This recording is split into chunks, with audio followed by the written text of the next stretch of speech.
नमस्कार दोस्तों, आप सभी का एक बार फिर से स्वागत है। आज की कहानी है ईमानदारी की नींव। कहानी को पूरी जरूर सुने। बात बहुत पुरानी है। गुजरात के सूरत शहर में मनसुख लाल नाम के एक व्यापारी थे। उनका कीमती रत्न का कारोबार था। उनका कारोबार दुनिया के कई देशों में फैला हुआ था। पूरे सूरत शहर में उनका मान और सम्मान था। मनसुख लाल के दो बेटे थे जिनका नाम रामलाल और श्यामलाल था। रामलाल को दौलत और रुतबे का बहुत घमंड था, जबकि श्यामलाल एक शरीफ और सुलझा हुआ इंसान था। घमंड के साथ साथ रामलाल में ईर्ष्या और बेईमानी जैसे अवगुण भी थे। समय के साथ साथ मनसुख लाल की उम्र बढ़ती जा रही थी। ऐसे में उनके दोनों बेटों ने कारोबार में पिता का अधिक से अधिक हाथ बटाना शुरू कर दिया था। कुछ समय के पश्चात मनसुख लाल चल बसे और कारोबार का पूरा भार रामलाल और श्यामलाल के कंधों पर आ गया। बड़ा भाई होने के नाते रामलाल ने व्यापारिक फैसलों में अपनी मर्जी चलानी शुरू कर दी। रामलाल बेईमानी और मक्कारी भरे फैसले लेने लगा।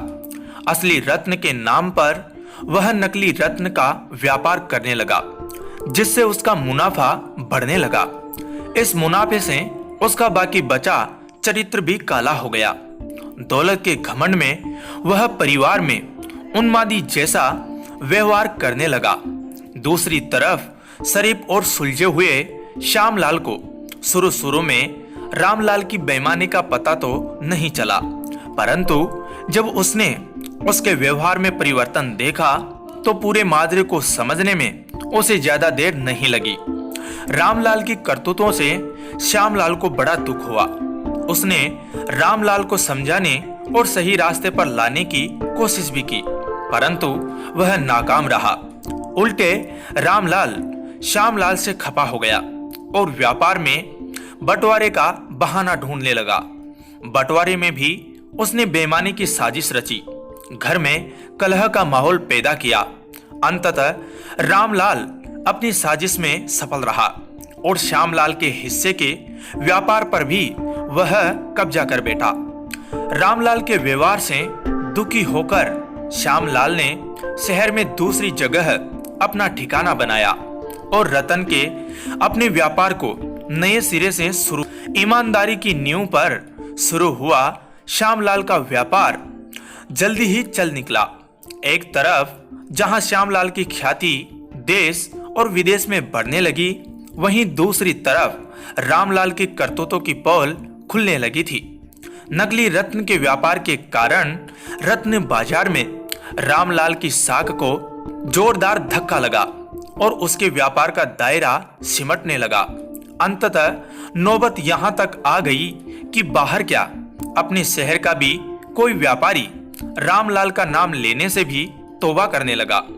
अब तो नौबत यहां तक आ गई कि रामलाल को धन के अभाव में अपना घर, दुकान, सामान तक बेचना पड़ रहा था। जल्द ही रामलाल के हाथ से सब कुछ निकल गया और वह परिवार सहित सड़क पर आ गया। अब रामलाल को अपने किए पर पछतावा हो रहा था, परंतु उसकी तकदीर ने जो खेल खेल दिया था, उससे आसानी से पीछे आना उसके लिए संभव नहीं था।